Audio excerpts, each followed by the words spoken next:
lakukan.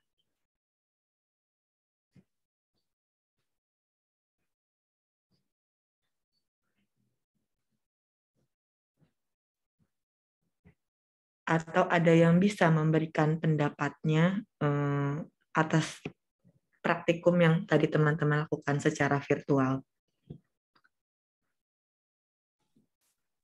Bu, Ibu saya mau izin. nyoba yang ekstraksi DNA, Bu. Ya, silahkan. Tadi ada Agung dan juga siapa? Ajeng, Bu. Ajeng ya, mana dulu? Agung Iya, dulu Bu. ya udah. Agung ekstraksi DNA, Ajeng deteksi menggunakan gel elektroforesis tadi. Silahkan Agung. Iya, Bu, dari hasil praktikum yang saya lakukan tadi, yang pertama itu kita mengumpulkan sel yang akan dijadikan sampel. Nah, ya, itu caranya mengambil sampel dari rongga mulut dengan swab. Nah, yang kedua itu ada perusakan dinding sel dari sampel yang ingin diuji, yaitu melisiskan dinding sel. Caranya itu taruh sampel swab pada tube, kemudian ambil larutan lisis dengan mikropipet dan tambahkan pada tube yang ada sampel dari hasil swab. Kemudian panaskan dengan waterbed. Kemudian selanjutnya itu memisahkan DNA dari kompartemen lainnya, yaitu caranya yang pertama ambil dengan mikropipet larutan garam konsentrat dan campurkan pada tube sampel yang sudah dilisiskan. Kemudian sentrifugasi tube sampel tersebut untuk memisahkan antara DNA dan kompartemen lainnya.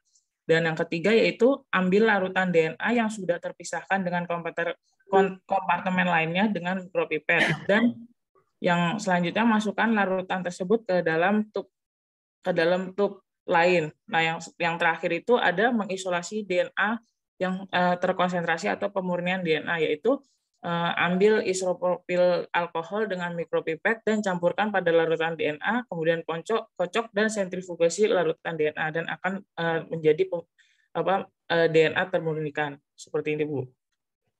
Baik, terima kasih Agung, cukup lengkap dari penjelasan Agung. Nah, sebenarnya untuk apa sih kita melakukan ekstraksi DNA ini? Coba Agung dulu yang jawab.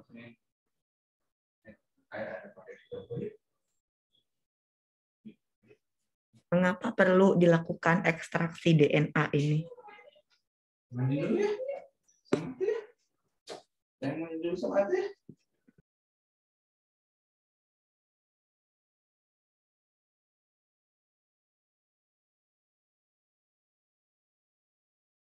Untuk mengambil DNA-nya, Bu, biar mempermudah. Untuk mendapatkan ini, Bu, DNA yang telah termurnikan, Bu, atau yang hanya DNA-nya saja, Bu, yang sudah terpisahkan dari komponen-komponen lainnya, Bu, seperti protein dan lain-lain, seperti itu, Bu. Baik, hasilnya memang kita memperoleh DNA yang murni ya, terpisah dari protein, lemak, dan komponen debris lainnya. Nantinya DNA-nya itu untuk apa?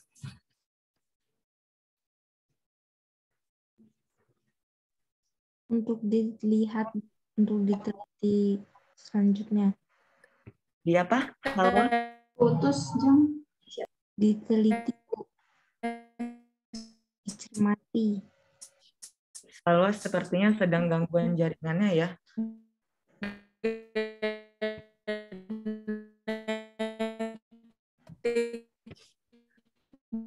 Ajeng putus-putus. Iya, Ajeng sepertinya sedang gangguan jaringannya, terputus.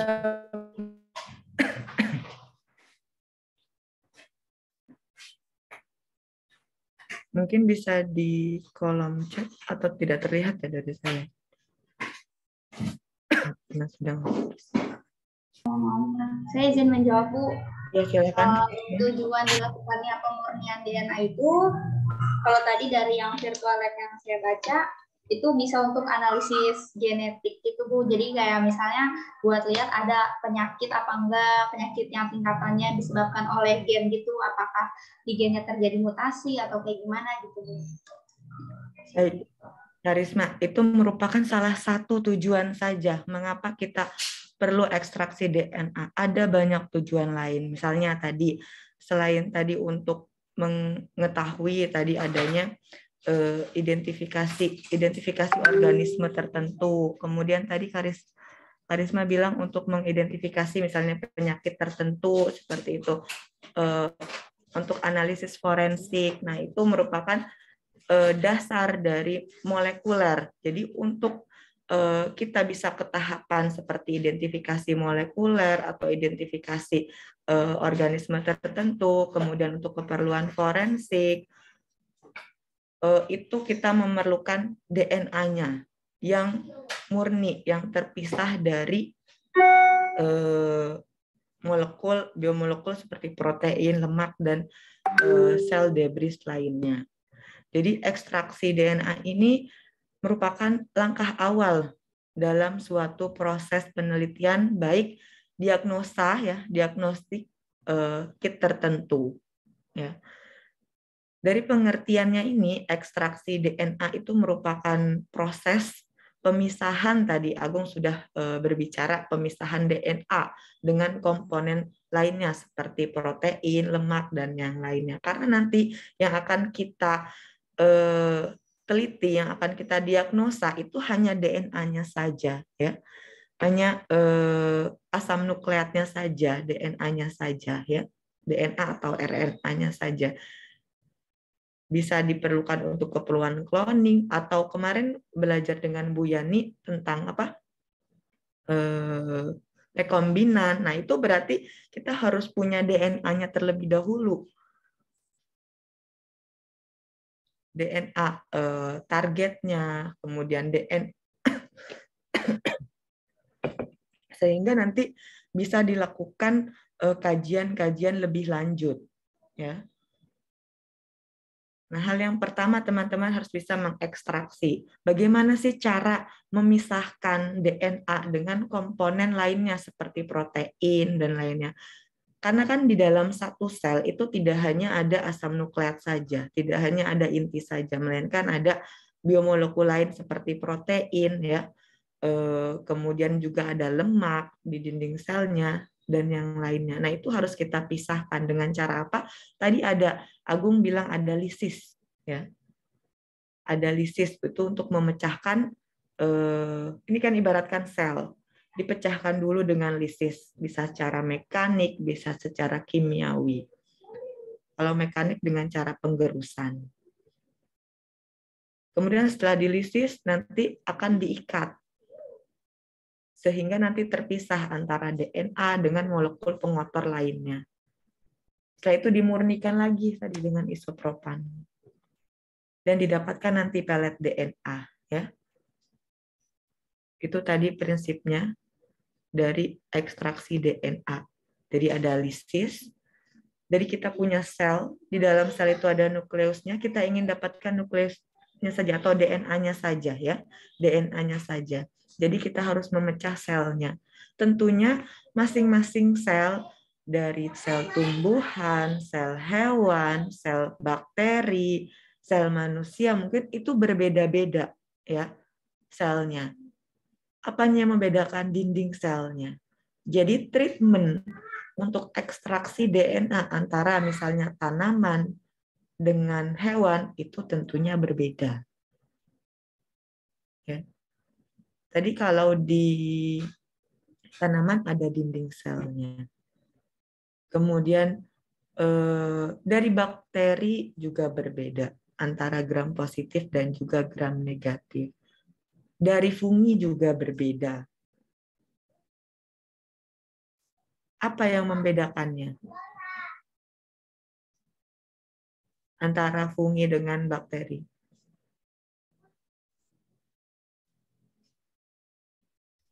Di dinding selnya, Bu. Kenapa dinding selnya? Kalau fungi itu dari kitin, kalau bakteri itu dari peptidoglikan. Ya, benar. Jadi berbeda nanti cara proses lisisnya. Kemudian bakteri saja, tadi juga di perkuliahan sebelumnya diterangkan oleh Bu Yani, bakteri gram positif dan gram negatif aja berbeda kan dinding selnya. Peptidoglikannya, struktur membrannya. Sehingga nanti cara melisisnya juga akan berbeda. Beranjak dari lisis, kita sudah memecahkan nih selnya. Kita dapat di dalamnya DNA-nya nih. DNA-nya sudah dapat, tapi masih bercampur nih dengan protein yang ada di sekelilingnya, kemudian lemak. Nah, lalu kita harus mengikat DNA-nya tadi dengan proses binding ya. Terikat sehingga nanti terpisah antara protein dengan DNA-nya. Seperti itu. Setelah terpisah, baru bisa kita ambil. Tadinya kan bareng-bareng ya, acak-acakan. Sudah terorganisir, diikat masing-masing. Bisa kita ambil DNA-nya. Nah, sudah dapat kita DNA-nya, kita cuci.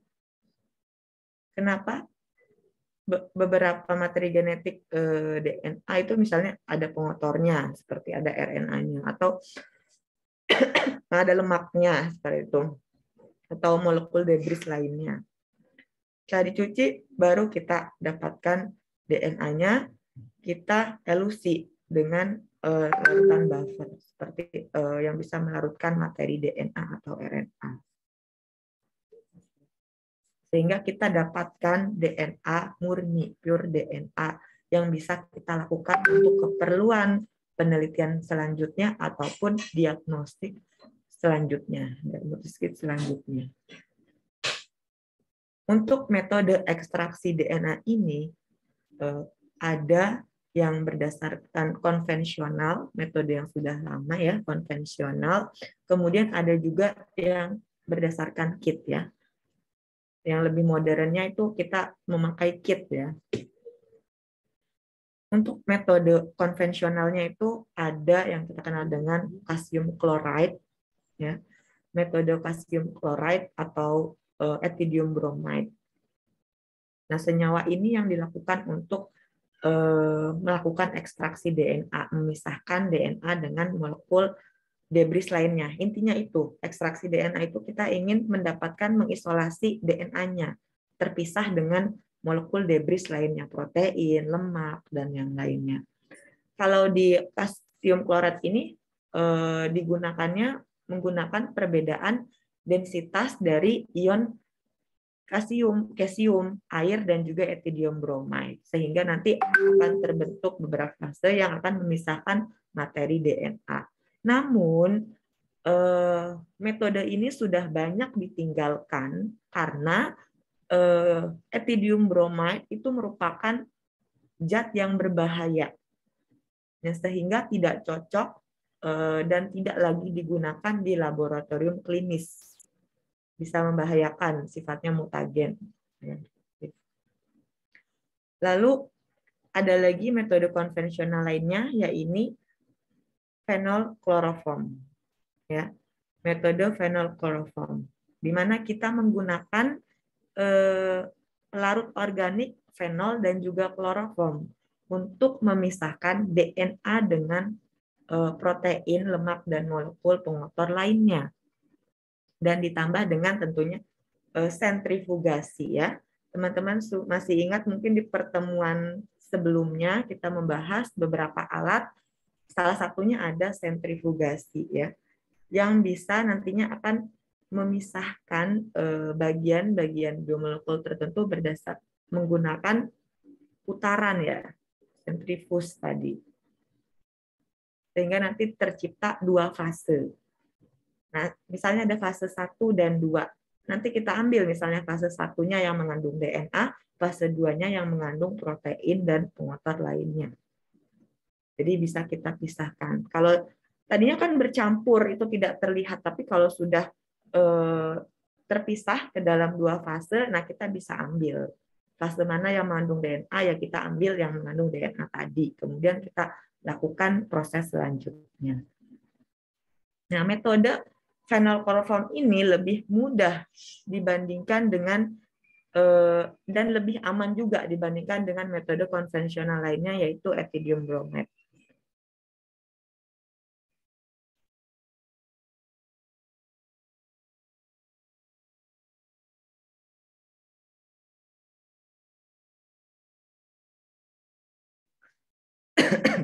Baik. Nah, bagaimana kita nanti bedah bagaimana cara metode ekstraksi menggunakan fenol kloroform. Prinsipnya sama.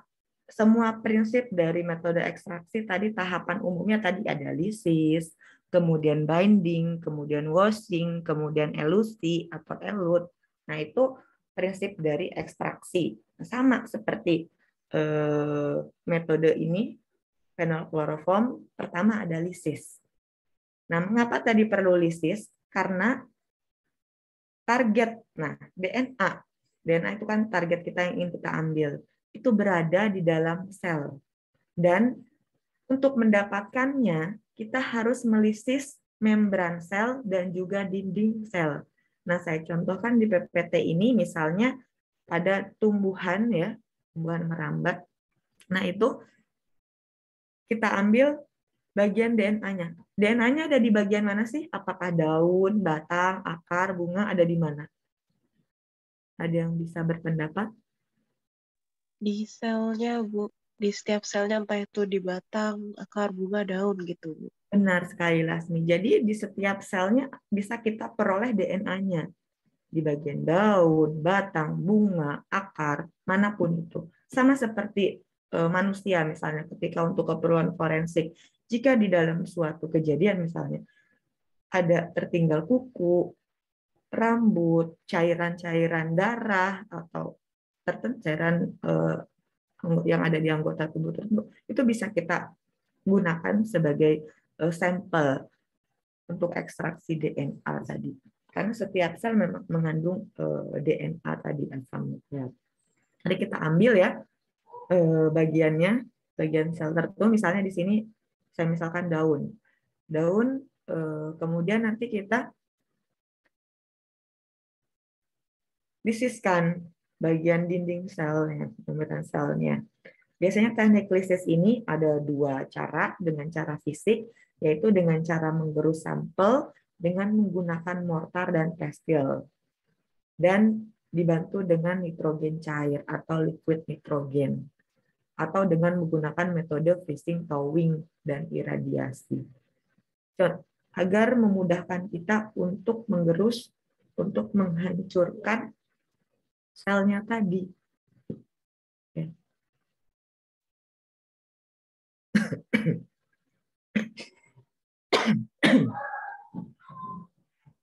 Kemudian secara enzimatik kita bisa tambahkan lisozim untuk bakteri, kemudian kitinase atau selulase untuk kapang. Tujuannya tadi untuk menghancurkan dinding sel atau membran sel dari organisme yang akan kita teliti atau kita ambil DNA-nya.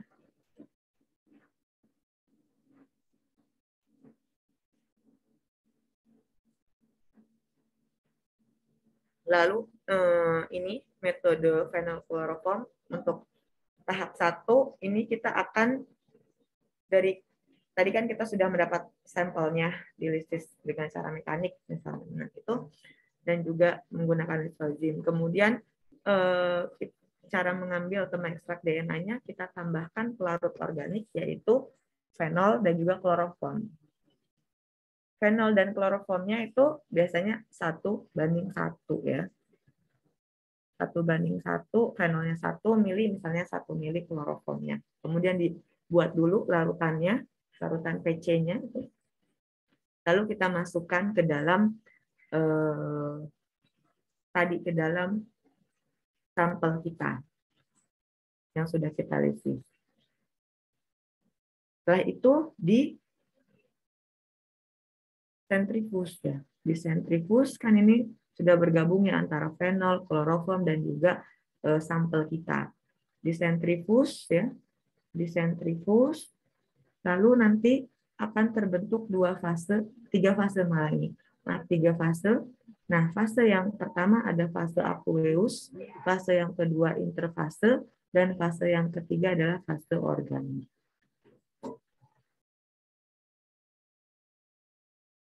Nah,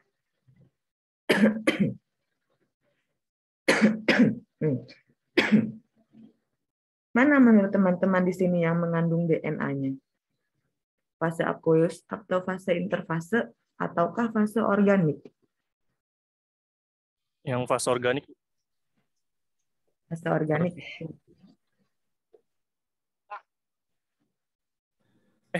Aqueous, Ini Bu. setelah disentrifugasi, Bu, ya? Ya, setelah Ini- Sentrifugasi. Nah, tadi fenol dan kloroform tadi berfungsi untuk mendenaturasi protein. Kemudian diikat. Nah, nanti protein dan juga lemak dan juga debris sel itu akan mengendap bersatu dengan fase organik di sini. DNA-nya di mana? DNA ini akan masuk di fase air atau fase aqueous. Jadi yang kita ambil nanti adalah yang fase aqueous ini yang berwarna kuning. Nah, kira-kira kita mengambilnya menggunakan apa ya? Kemarin kita sudah Mikropipet, Bu. mikropipet, benar. Ini wadahnya kita menggunakan tube ya, tube. Kita ambil menggunakan mikropipet yang fase aqueous-nya saja. Ini jangan terbawa fase interfase dan organiknya saja. Sehingga nanti yang kita ambil hanya DNA-nya saja. Harus sangat hati-hati di sini. Kalau tidak hati-hati nanti tercampur lagi. Dan harus mengulang dari awal. Jadi harus hati-hati sehingga yang diambil hanya fase aqueous saja. Nah, dipindahkan ke tube steril yang baru. Nah, kita punya nih larutan DNA-nya saja yang sudah terpisah dengan protein dan juga debris sel yang mengendap.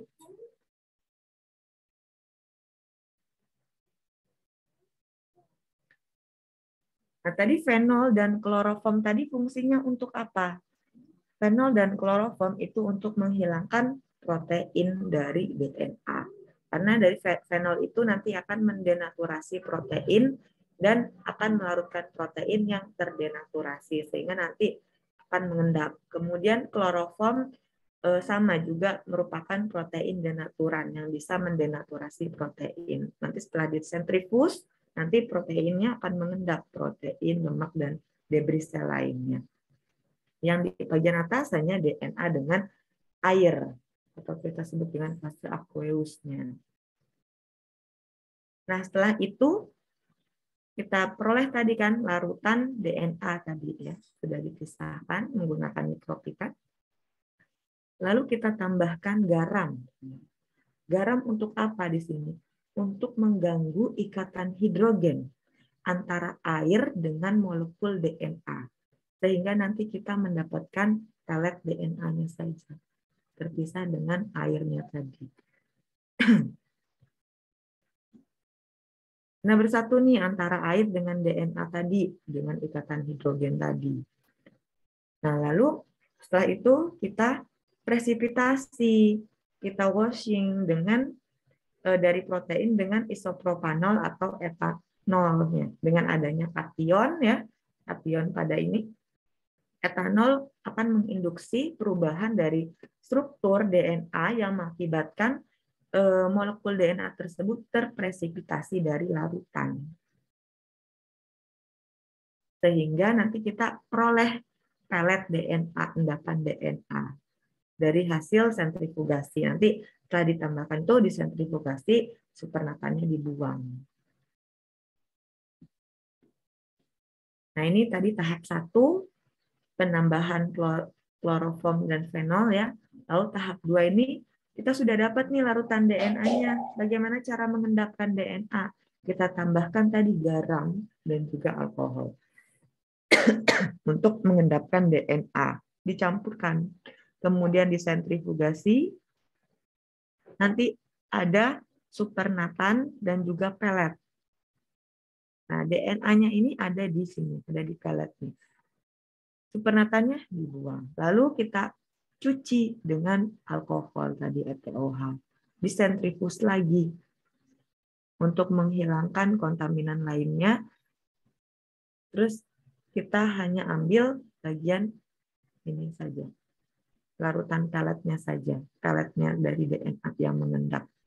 Ini dikeringkan ya, Biasanya ini banyak airnya nanti di sini, nanti dikeringkan.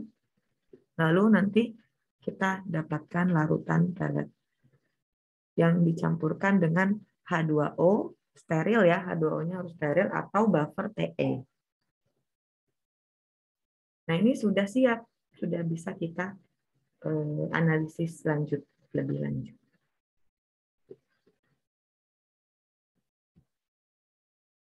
Tadi kita belajar metode analisis dengan menggunakan phenolchloroform. Kalau dilihat secara teori mudah ya, namun secara pengerjaannya itu butuh ketelitian dan ketelatenan ya. Sehingga nanti diperoleh misalnya DNA yang benar-benar murni seperti itu. Nah, metode lain dari metode ekstraksi DNA itu ada yang berbasis kit. Dengan menggunakan misalnya di sini ada metode spin column dan juga magnetic bead. Nah, untuk spin column ini hampir mirip dengan tahapan phenolchloroform. Bedanya, fenolnya tadi kita ganti dengan partikel inti bersilika. Jadi nanti disaring ya. Kan tadi fenol fungsinya untuk tadi memisahkan protein dengan DNA-nya. Nah, ini kita pisahkan dengan cara menggunakan partikel inti bersilika. Lalu ada metode magnetic bead. Nah, kalau magnetic bead di sini kita menggunakan magnet ya. Jadi nanti dicampurkan ke larutannya bead dari magnet, kemudian nanti ditarik dari luar, nanti DNA-nya dia akan mengendap dan nanti baru kita murnikan dengan debris sel lainnya. Nah, ini contoh dari metode spin column, sudah dikenalkan oleh McCormick tahun 1989, ini metode spin column. Dia mengekstraksi DNA menggunakan partikel inti bersilika sebagai pengganti larutan fenol pada tahapan ekstraksi. Yang kita tahu tadi fenol fungsinya untuk apa? Mendenaturasi protein serta mengendapkannya, jadi terpisah antara nanti DNA dengan protein, lemak, dan juga debris sel lainnya. Penggunaan ini lebih aman ya, dan juga minim kontaminasi silang. Ya. Kalau di metode phenolchloroform itu biasanya dapat mengakibatkan potensi kehilangan DNA ya. Misalnya ketika kita tidak bisa dengan baik mengambil misalnya fase aqueous tadi, sehingga nanti akan tercampur antara protein dengan bagian DNA-nya seperti itu. Sehingga terjadi kontaminasi. DNA-nya yang kita peroleh itu tidak murni. Nah, untuk penggunaan partikel silika ini dimodifikasi dalam bentuk membran silika. Jadi membran silika yang terintegrasi dengan tabung spin column yang mana dalam pengoperasiannya membutuhkan gaya sentrifugal, menggunakan gaya sentrifugasi untuk mendapatkan DNA yang terpurifikasi.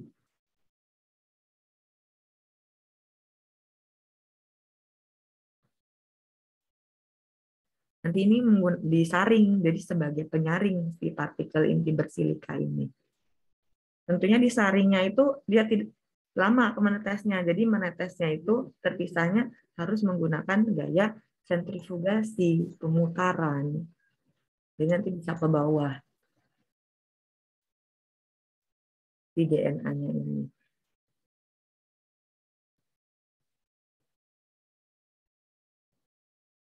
Lalu ada metode magnetic bead. Magnetic bead ini menggunakan magnet ya, magnet bead. Nanti kita masukkan ini si mag beads disebutnya ini ke dalam suatu sampel yang kita miliki. Lalu nanti beads-nya ini, magnetnya ini akan berikatan dengan DNA atau asam nukleat. Lalu nanti akan ditarik oleh magnet lainnya yang berada di bawah tube-nya, sehingga nanti akan tertarik. Ada gaya tarik-menarik antara magnet yang akan memisahkan DNA tadi dari molekul debris lainnya. Nanti fase cairnya ini akan dibuang, karena nanti yang di bawah itu adalah DNA-nya saja. Kemudian nanti di washing atau kemudian di elusi dari partikel magnet dengan buffer elusi.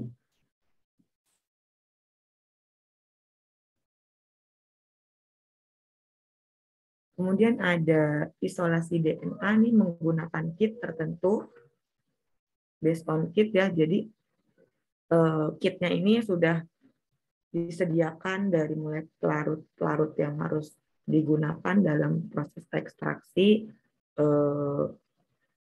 alat-alatnya dan bahannya itu sudah satu kesatuan, sudah disediakanlah, kita tinggal mengambil sampelnya saja.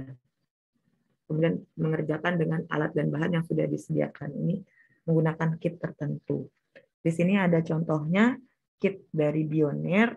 Jadi nanti sudah disediakan seperti buffer lysisnya, kemudian proteinase-nya, washing-nya, binding buffer-nya itu sudah disediakan.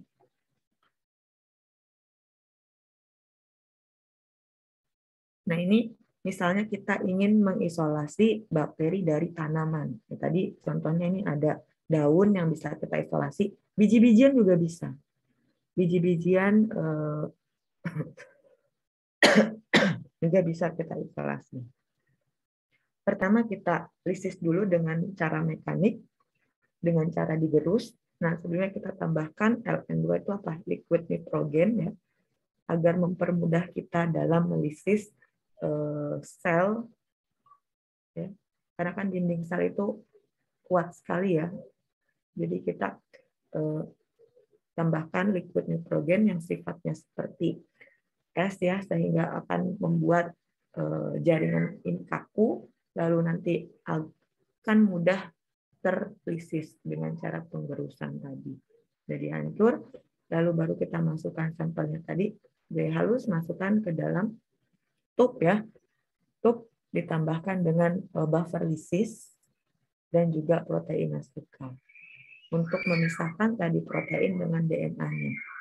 Lalu diinkubasi. Tadi juga di praktikum tadi ada penempatan dengan water bath ya. Water bath itu sama untuk bisa, sebenarnya bisa water bath, bisa juga bukan oven, inkubator ya, yang sudah diset ininya apa, suhunya. Nah, suhunya 60 derajat, berarti kita set 60 derajat.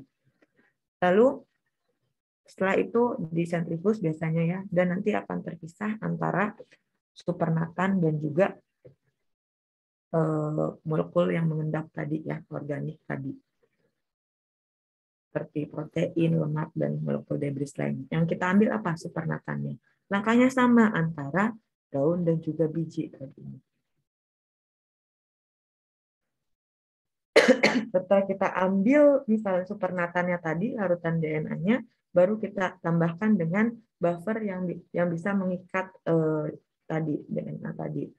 Binding buffernya, setelah itu DNA terbinding, DNA-nya terikat, lalu kita washing. Di washing menggunakan buffer 1 dan 2, ini bisa etanol, lalu di spin dengan cara sentrifuge tadi. Spin itu sama dengan sentrifuge. Kemudian setelah didapatkan pelletnya, dikering anginkan, di spin lagi, di sentrifuge lagi. Kemudian kita tambahkan buffer elusi. Di spin lagi dan kita dapatkan purified genomic DNA yang siap untuk kita lakukan analisis selanjutnya.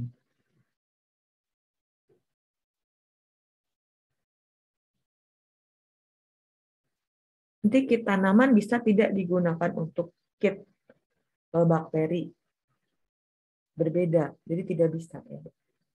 Kit tanaman, kit ekstraksi DNA tanaman kita tidak bisa gunakan untuk kit bakteri misalnya, bakteri tertentu. Bakteri juga berbeda antara bakteri gram positif dan juga gram negatif.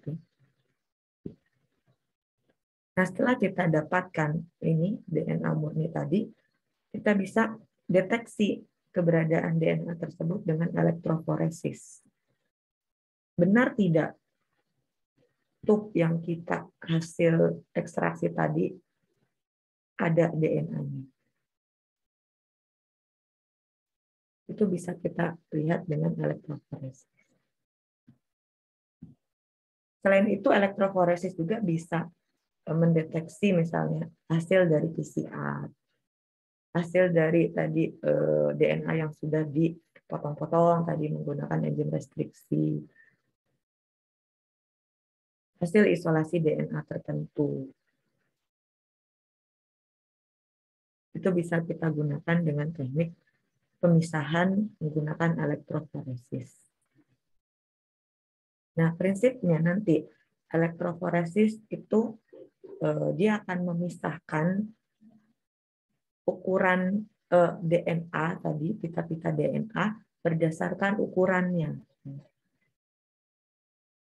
melalui gel agaros elektroforesis tadi. Teknik ini mampu memisahkan ya potongan DNA secara akurat ya dibanding dari misalnya densitas gradien sentrifugasi tadi.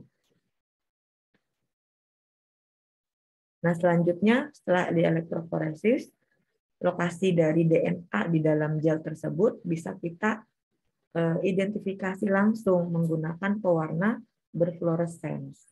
Kemarin masih ingat menggunakan apa? Salah satu contohnya ethidium bromide, ya. Dicelupkan ke ethidium bromide. Karena nanti dia seperti intercalating agent ya, jadi berikatan di antara pasang basanya, sehingga nanti akan memancarkan warna sendiri berfluorescence. Nah, selanjutnya kita simpan di atas UV transluminator, sehingga nanti bisa dilihat dengan mata secara langsung. Apakah di gel tersebut mengandung pita-pita DNA? Berapa ukurannya? Kira-kira.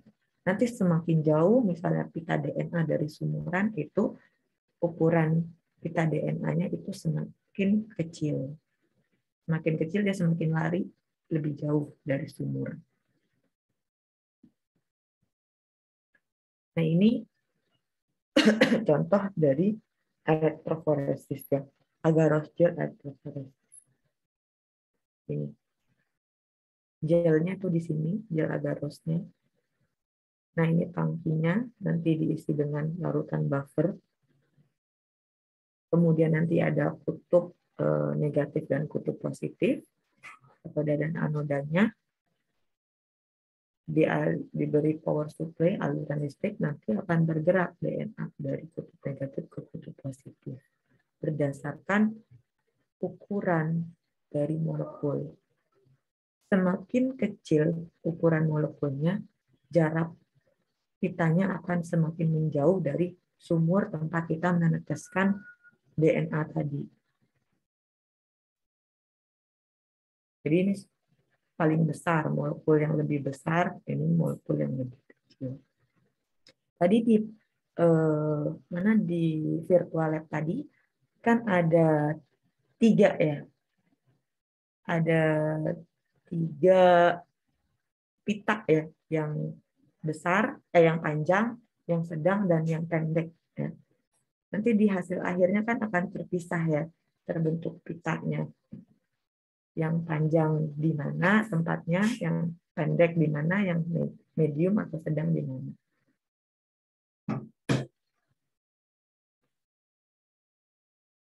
Tadi siapa yang ingin menjelaskan tentang virtual lab mengenai gel elektroforesis? Linda ya, siapa tadi?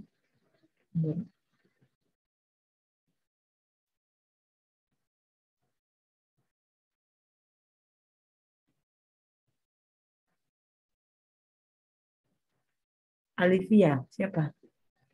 Saya lupa tadi. Yang barengan Agung. Apa ada yang bersedia menjelaskan tadi hasil dari virtual lab dengan gel agarose?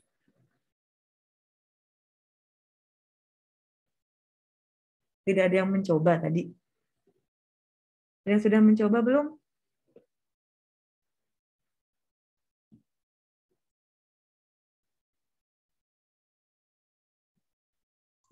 Saya baru yang ekstraksi DNA, Ibu. Belum selesai yang elektroforesis. Kalau nggak salah yang satu itu error deh, Bu. Tidak bisa. Tadi nggak bisa. Ya. Yang lainnya bagaimana? Saya belum mencoba, Bu, soalnya saya Zoom-nya di HP, tapi saya masih paham terkait dengan proses skemanya, Bu, bagaimana cara menggunakan elektroforesis ini. Oke, baik. Yang lainnya?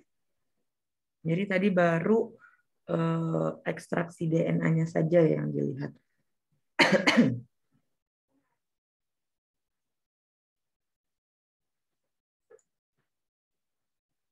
Yang lainnya?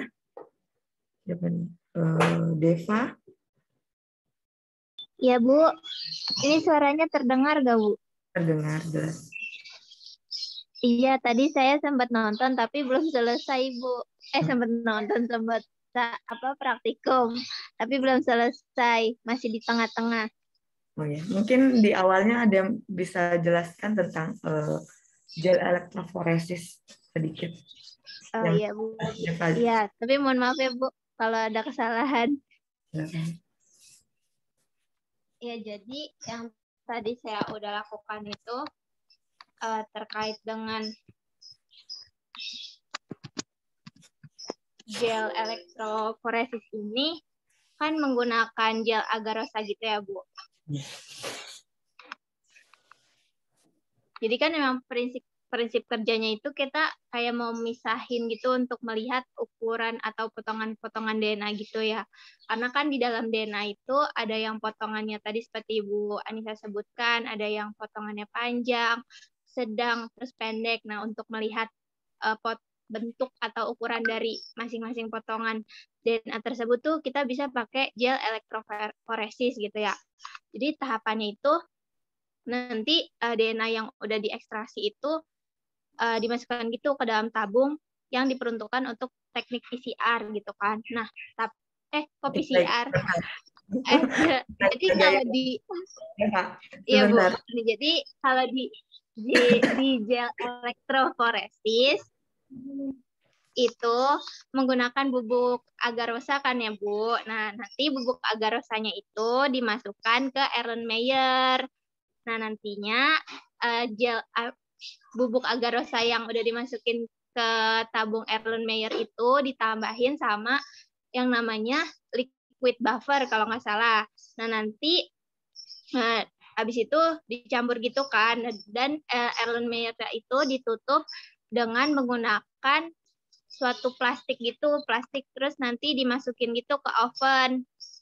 Nah, nanti kalau udah di oven ditungguin sampai kayak masak gitu kan ibaratnya, terus dituang gitu ke dalam mold dan nanti ditunggu gitu sampai dingin dan jadi padat gitu atau kayak solid gitu agarosanya gitu. Nah, kemudian nanti disiapin gitu kotak elektroforesisnya, Bu. Nanti dituangin juga di kotak itu tuh berupa kayak cairan buffer, ya kan? Nah, nanti si gel yang ada di dalam moldnya itu dimasukin ke kotak elektroforesis yang memang udah direndam sama buffer dan diusahain gel elektroforesis gel agarosanya itu terendam gitu. Iya, Bu, baru sampai situ. Terus kalau nggak salah nanti pokoknya disambungin gitu ke sumber listrik ya, Bu. Terus nanti kan ada nanti DNA-nya itu akan bergerak gitu sesuai dengan ukurannya gitu. Waktu itu juga pernah dijelasin semakin kalau misalnya DNA itu ukurannya kecil gitu, dia akan semakin cepat gitu larinya. Gitu ya, Bu. Kalau nggak salah, mohon maaf ya Bu Anissa dan teman-teman. Terima kasih. Cukup baik penjelasan dari Deva ya.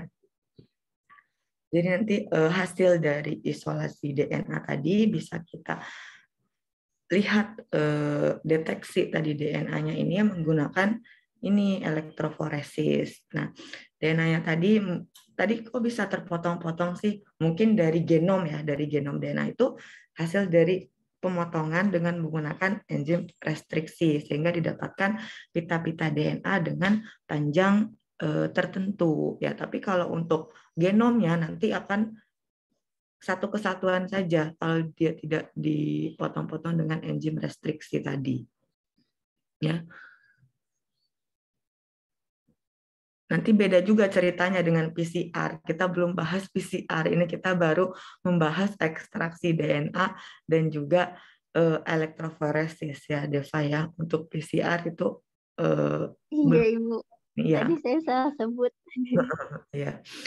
Nah, ini contohnya yang tadi Deva jelaskan ya, ada agarose. Nah, agarosnya ini bentuknya bubuk ya. Ini berasal dari rumput laut, polimer linier yang dari D-galaktosa dengan L-galaktosa ya. Nanti bubuk ini kita campurkan dengan larutan buffer PE lalu dipanaskan, kemudian kita cetak dengan menggunakan cetakan dari gel agarose ya. Nah, agarose ini pertama kali digunakan di bidang biologi oleh Robert Koch yang menggunakan agarose ini sebagai medium kultur dari bakteri tuberkulosis. Namun ternyata ini bisa kita gunakan untuk proses pemisahan DNA karena ini nanti memiliki pori-pori tertentu yang nantinya nanti ada, biasanya kita menggunakan 1,5% atau 1% tergantung dari keperluannya DNA apa, RNA apa. Karena nanti kalau teman-teman lihat nanti ya di lab virtual di gel agarose ini ternyata memiliki pori-pori sehingga nanti DNA-nya tadi akan berjalan melalui pori-pori yang ada pada agarose ini. Jadi ada berjalan di dalam agarosnya tadi, bukan di luar dari permukaan agarose. Jadi dia berjalan di dalam agarosnya. Ya. Nanti ini disiapkan agarose tadi, bubuk agarose yang sudah ditimbang. Jadi kan kalau di virtual lab langsung dimasukkan saja ya ke dalam labu Erlenmeyer. Nanti teman-teman ini harus ada perhitungannya sendiri. Ini berapa persen, kemudian berapa banyak volume yang dibutuhkan untuk membuat gel agarose tadi. Sehingga nanti dilihat perhitungannya. Misalnya 1,5 gram dalam 100 ml. Untuk mungkin 1,5% ya. Nah, ini dicampurkan buffer dengan gel agarose di dalam labu Erlenmeyer, kemudian nanti dipanaskan, dididihkan. Dididihkannya bisa menggunakan microwave atau di atas api Bunsen atau bisa di atas hot plate ya. Nah, sambil mendidihkan biasanya saya suka menyiapkan keperluan elektroforesisnya nih. Ada tangki gel, kemudian ada power supply, ada penutupnya ya. Ini sudah terpasang anoda dan katodanya. Lalu nanti kita tinggal colokkan. Jangan salah nih anoda yang mana, katoda yang mana, kutub positif yang mana, kutub negatif yang mana, itu jangan sampai salah memasukkan kepada power supply-nya. Ini cetakan gel agarose-nya seperti ini. Ini ada penyangga-penyangga untuk apa? Untuk sisir tadi. Sisir untuk apa? Sisir untuk membuat sumur tadi. Jadi lubang-lubang tadi itu dari sisir gel ini. Jadi setelah kita tadi mendidihkan, melarutkan gel agarose, ini cetakannya juga harus disiapkan. Cetakan gel agarose dan juga sisir gelnya ini. Nanti sisir gelnya ini kita masukkan ke penyangga-penyangga yang ada di dindingnya. Nah, untuk ini bagaimana? Bukan bolong ya. Kan bolong ini kita berikan selotip. Nah, di virtual lab juga sudah ada ya tadi contohnya. Ini kita tempelkan selotip agar nanti agar-agarnya atau gel agarosnya tadi tidak keluar kemana-mana. Kurang lebih seperti ini. Ini selotipnya ya. Di sini juga diselotip. Nah, ini sisir-sisir tadi. Kemudian nanti dituangkan ya. Ini kan gel agarose, dituangkan gel agarose yang sudah dididihkan. Ini harus di permukaan yang rata ya. Kalau tidak rata, nanti dia akan bergelombang ya. Dan juga nanti jalannya DNA tidak akan baik ya. Jadi harus di permukaan yang rata. Jadi tidak miring hasil dari gel agarosnya tadi. Nah, ini gel agarose tadi yang ditambahkan ke dalam labu Erlenmeyer, kemudian ditambahkan larutan buffer ya. Di dalam flash atau labu Erlenmeyer dididihkan. Ini sebelum dididihkan berwarna putih pekat seperti ini. Ini belum terlarut. Kemudian setelah dididihkan dia akan berwarna jernih, bening seperti ini. Ini berarti sudah larut, sudah homogen. Nah, setelah homogen baru nanti kita masukkan ke dalam cetakan yang sudah kita sediakan tadi. Kita tuang. Ya. Kemudian didiamkan supaya ketika menuang pelan-pelan sehingga tidak ada gelembung udara. Kalau ada gelembung udara itu bisa mengganggu migrasi dari DNA-nya dan juga mengganggu pengamatan. Nah, ini contoh dari masing-masing kom ya. Ini banyak, bisa berapa sampel ini dari satu sampel ini masuk ke satu sumur. Ini ada banyak sampel. Nanti DNA-nya tadi dimasukkan ke sumur-sumur hasil dari cetakan komnya ini. Nah, ini sudah mengeras ya. Terlihat lebih putih ya, tidak lagi jernih, ini udah mengeras. Biasanya ada sekitar 30-45 menit ya, mengeras. Lalu nanti teman-teman copot sisirnya secara hati-hati dan juga selotipnya.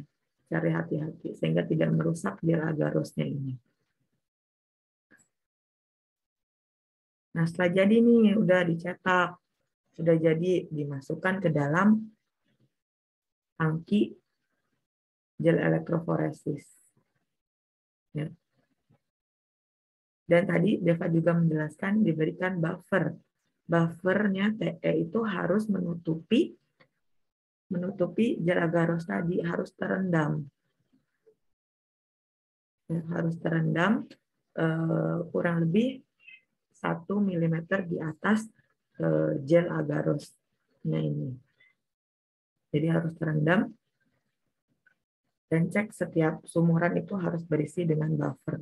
Karena nanti migrasi DNA nanti akan dibantu oleh pergerakan buffer dari suplai negatif ke positif tadi.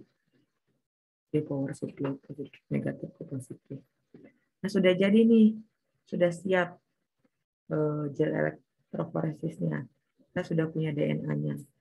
Kemudian tinggal kita masukkan DNA yang kita punya ke dalam sumuran. Nah, untuk teknik pemasukan biasanya kita tambahkan DNA-nya dengan loading dye. Tujuannya untuk apa? Ada yang masih ingat di pertemuan sebelumnya, loading dye itu fungsinya untuk apa?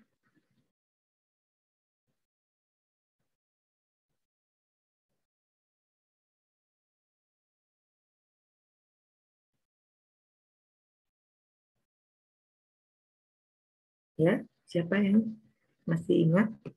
Masih minggu kemarin.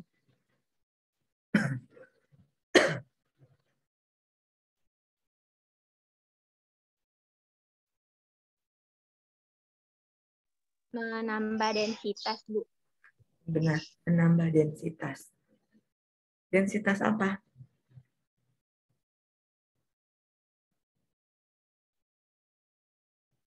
Kenapa harus DNA-nya, Bu.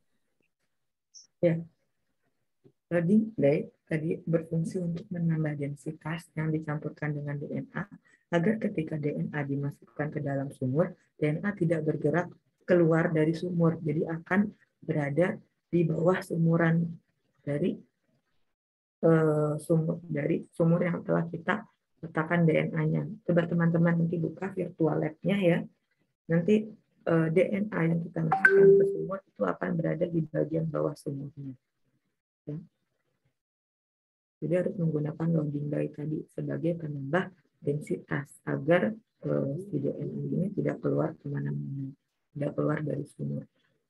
Pemasukan, nah ini dimasukkan. Kalau di virtual lab tadi kan langsung dicampurkan ya antara loading day dengan tube sampel DNA-nya. Tapi kalau secara praktikalnya sih, teknisnya kita campurkan si DNA loading day-nya, terus kita siapkan satu titik saja, kemudian dicampurkan dengan baru DNA-nya. Lalu kita campurkan di atas parafilm. Ya, di atas parafilm baru kita masukkan ke dalam sumuran tadi menggunakan mikropipet. Tipnya biasanya kita menggunakan yang paling ukuran paling kecil, yang 10 mikroliter. Ini harus hati-hati ketika kita memasukkan DNA tadi ke dalam sumur. Harus hati-hati, harus percaya diri. Karena apa? Kalau tidak hati-hati nanti bisa keluar-keluar nih DNA-nya. Tidak masuk di lubang sumur yang kita tuju dengan baik. Kalau sudah acak-acakan ini misalnya, ternyata kita gagal di satu sumur, bisa nggak kita ulang di sumur ini? Tidak bisa. Kita harus isi di sumur lainnya yang belum kita isi. Artinya akan bias hasilnya. Sudah akurat. Nah, setelah kita masukkan ke dalam sumuran tadi, nah ini juga dibutuhkan skill ya, teknik bagaimana kita dapat memasukkan DNA tadi ke dalam gel. Kadang tuh ada yang tremor, sampai ada yang tremor, mahasiswa tuh memasukkan DNA ke dalam sumuran ini. Tapi kalau sudah terbiasa, sudah expert lah gitu, itu cepat. Tidak membutuhkan waktu yang lama. Saya juga semenjak pandemi udah jarang, belum pernah lagi memasukkan ini sampel DNA ke dalam gel elektroforesis. Nah ini setelah dimasukkan ke dalam sumuran, nanti kita tutup. Nah, tutup jangan tertukar antara katoda dan anodanya ya. Antara kutub negatif dengan positifnya. Untuk kutub kalau kutub untuk sumurnya itu kan tadi kan kita memasukkan DNA ke dalam sumurannya. Ini yang dekat sumur itu yang kutub positif atau negatif? Katoda atau anoda?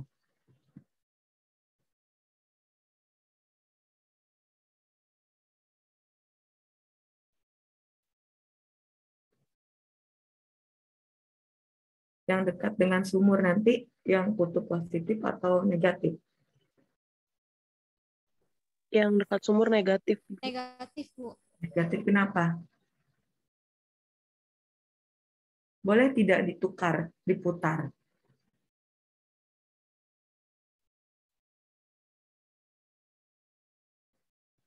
Enggak, Bu. Soalnya kan Tidak yang boleh. bergerak itu yang negatif ke arah positif, Bu. Kalau nanti ditukar, keluar nanti dia, Bu. Benar. Jadi harus tepat ya antara meletakkan kutub positif dan negatifnya ya. Untuk sumuran dia harus di kutub negatif atau katoda sehingga nanti DNA bermigrasi dari kutub negatif ke kutub positif. Ya, kalau diputar nanti akan berbalik arah, malah akan lolos ke belakang sumur tadi. Jadi tidak bisa terdeteksi pita DNA yang kita miliki.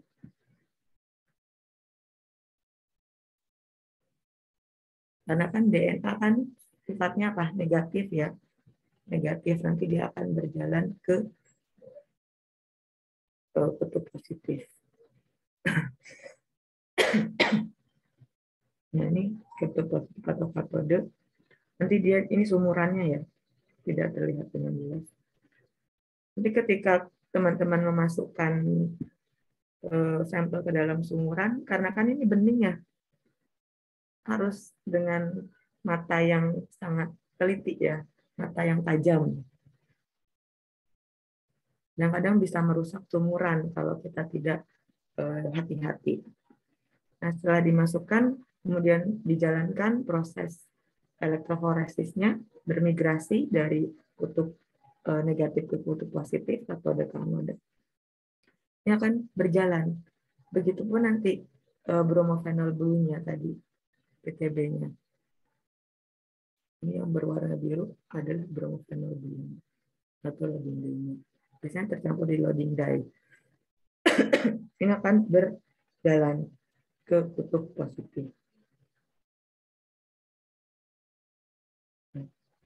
Setelah dihidupkan, teman-teman wajib mencek bagian warna yang bergerak ini, apakah dia bergerak ke arah yang benar, ke arah yang positif ya, bukan yang negatif, ke arah yang positif, dia bergerak ke arah yang positif, searah dengan DNA-nya. Kemudian setelah bergerak sampai ke finish, jangan sampai terlalu bawah ya, kurang lebih sekitar 1 cm ya, sebelum akhir dari gel agarosnya ini dihentikan proses migrasinya, dicabut. Sampai di sinilah kurang lebih. Jangan sampai terlalu bawah bromophenol blue-nya tadi yang biru-biru ini. Jadi ada di loading dye ini. Di loading dye yang kita tambahkan di DNA bromophenol blue. Nah, setelah ini baru kita bisa lihat DNA-nya. Belum bisa kita lihat secara langsung, masih terlihat transparan.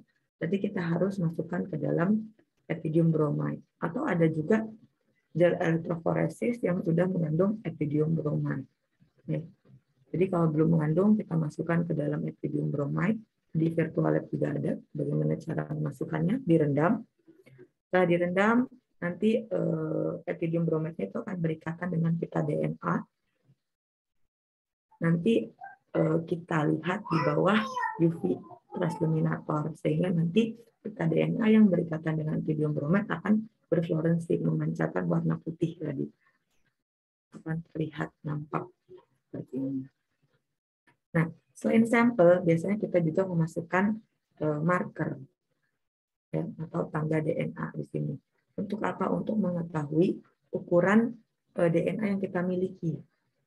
Ini kan ukuran dari marker tuh bisa dari 12.000 sampai 100 pasang basah, tergantung dari marker yang akan kita pilih nantinya.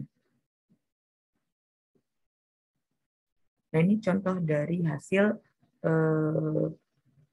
elektroforesis dari bakterial genomik ya. Dari genom ya, ini dari hasil ekstraksi DNA genom bakteri. Nah, ini akan terlihat seperti ini. Nah, saya ingin contohkan ini biasanya ada, ini kan bersih ya, hanya jadi satu pita. Yang 3 ini ada bayangan putihnya. Ini biasanya ada kontaminasi, bisa dari RNA. Bisa kita hilangkan misalnya nanti dengan RNase. Nah, ini contoh lainnya, genomik DNA yang diisolasi dari bakteri E. coli dan juga Bacillus subtilis dengan menggunakan genomic DNA isolation kit. Ini M-nya itu marker ya, untuk mengetahui ukuran dari pita DNA tersebut. Biasanya untuk genomik itu berada di paling atas, di dekat pita, karena kan genomik itu secara whole genom DNA-nya. Belum dipotong-potong misalnya. Kalau dipotong-potong dengan enzim restriksi nanti bisa ada beberapa pita seperti misalnya yang di virtual lab tadi.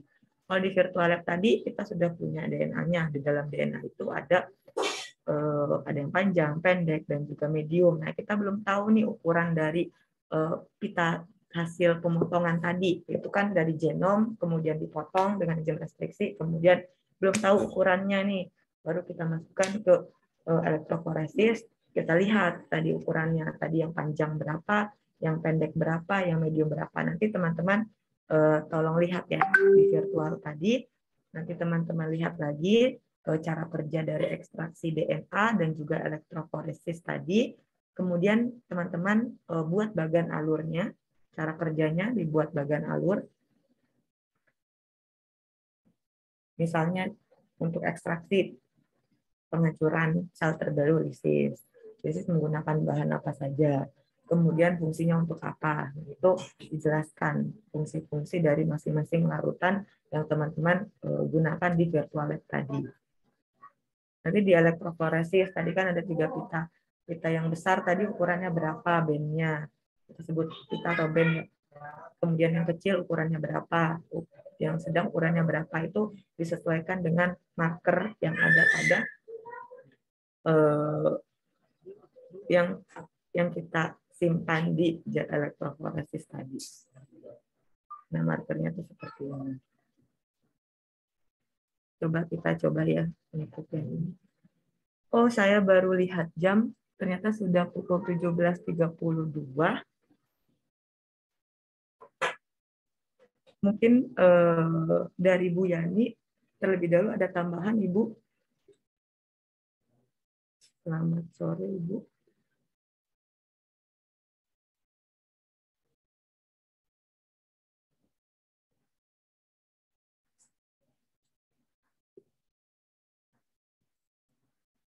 Sambil menunggu Bu Yani, saya ingin menunjukkan virtual lab tadi ya yang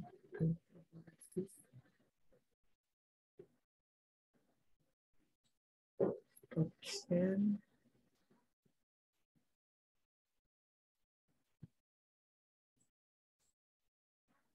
Nah, ini yang bagian jet elektroforesisnya.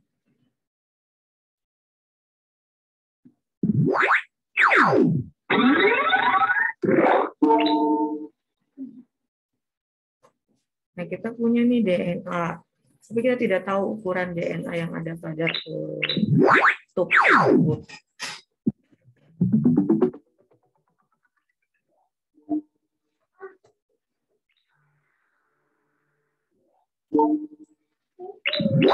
Saya lanjutkan saja ya, karena waktunya sudah. Teman-teman bisa lakukan sendiri masing-masing di rumah ya. Nanti akan terbentuk beberapa pita yang elektroforesis tadi. Dan akrilamid dia memiliki seperti gel, ya dia punya pori-pori sehingga DNA-nya nanti bisa bergerak melalui pori-pori yang ada pada gel elektroforesis.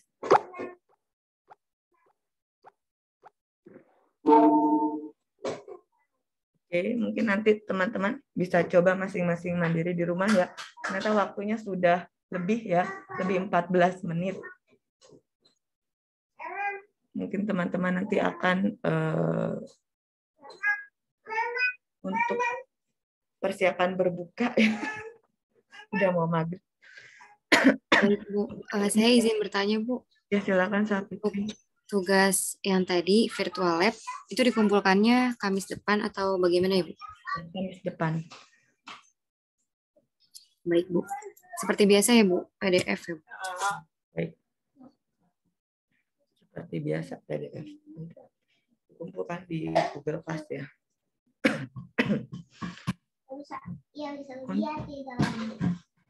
Mungkin dari Bu Yani ada tambahan. Saya lihat tadi ada Bu Yani. Masih ada Bu Anissa.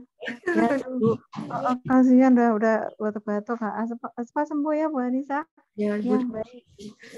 Sedikit dari saya, mungkin sedikit bertanya. Yang praktikum praktikum fermentasi dilakukan tidak ya? Iya Bu, minggu lalu sudah diberikan arahan dan instruksinya Bu. Namun saya belum dapat ini pembagian kelompok dan juga metodenya. Baik. Jadi udah ada praktikum fermentasi.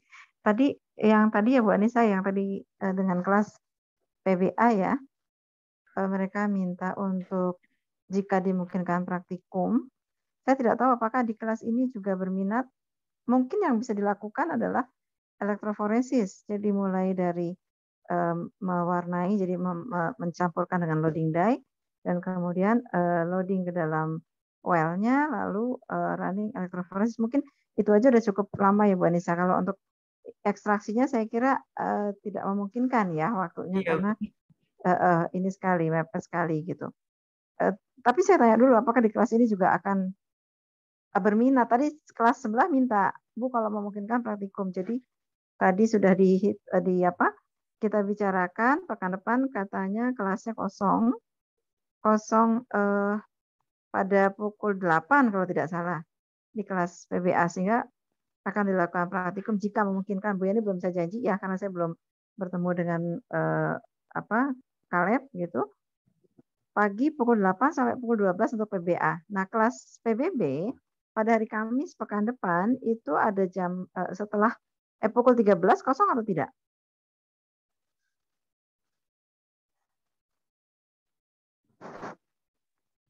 Kalau untuk mata kuliah wajibnya kosong, Bu. Tapi kalau untuk mata kuliah pilihannya mungkin teman-teman ada yang mata kuliah pilihan nggak di Kamis jam 1.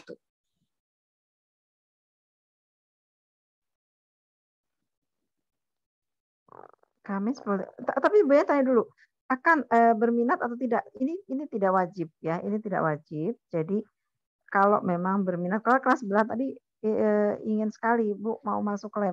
Kalau memungkinkan nanti saya coba untuk bisa masuk lab elektroforesis paling tidak. Tapi kalau di kelas ini tidak, ya nggak apa-apa, nanti tinggal dilanjutkan yang lain saja gitu. Berminat, Oke, Bu. Abi. Berminat, Bu. Nah, baik. Kalau nanti berminat, memang tidak wajib untuk teman-teman yang masih ada di luar kota, ya sudah tidak perlu hadir. Nah, karena ini satu kelas berapa orang? 34 orang, Ibu. 34 tuh nanggung banget, tapi masih mungkin ya kalau di 2 kloter. Jadi satu kali masuk itu maksimal 15 orang. Aturannya dari Kaleb, sekali masuk hanya 15 orang. Oleh karenanya kalau nanti dibagi kelasnya dibagi 2 lebih dari 15, ya kalau lebihnya 1 mungkin masih oke. Atau mungkin masih ada di luar kota sehingga jadi pas gitu ya, karena 34 tadi ya. Ada Iya, di luar Ibu. kota?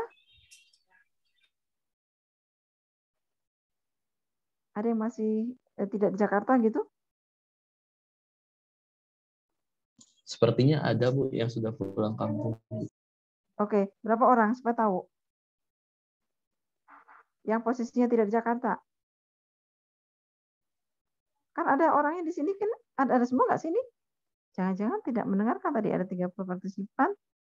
Oke, ya nanti takut kita keburu maghrib. Intinya seperti itu. Jadi nanti kalau memungkinkan akan praktikum, tapi nanti akan diumumkan lebih lanjut gitu ya. Supaya kelas yang PBA itu pagi 8 sampai 12, yang ini PBB 2 kloter yang mungkin mudah-mudahan cukup pukul 13 sampai pukul 15 atau pukul 16. Gitu ya. Kira-kira seperti itu kalau memang mau dilaksanakan praktikum. Saya juga belum bisa janji. Gitu ya. Oke, itu saja menurut saya Bu Anissa. Nanti bisa dilanjutkan diskusinya. Baik.